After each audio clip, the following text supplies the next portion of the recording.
Welcome to part 2 of the video tutorial about pipeline pilot data functions by Discngine. In this video, you will learn how to create and register a data function. Implementing a new pipeline pilot data function is a two-step process. First, create or modify a protocol, then register the protocol as a data function in Spotfire. Let's start by creating a very simple protocol that will be used as a data source for Spotfire. In this example, we will get data from an SD file and compute some properties.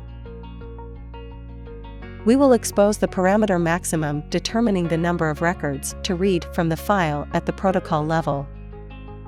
Then we will use the SBDF writer from the Discngine TIBCO Spotfire collection folder to make the data flow readable for Spotfire.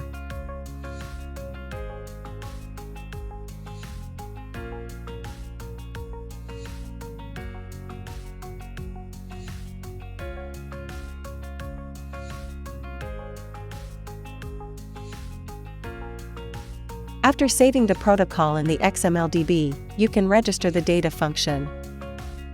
In Spotfire, in the Discngine menu, open the Pipeline Pilot Data Function UI, login, and select the protocol to register.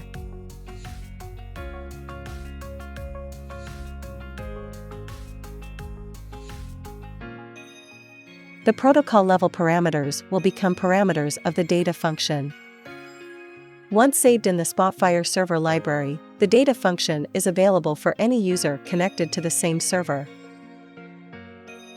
There are different ways to insert the data function in the document. Here is how to insert it from browsing the library. The parameter exposed by the data function is the maximum number of records to be read by the protocol. After the execution of the data function, a new data table containing the file records and the computed properties can be displayed.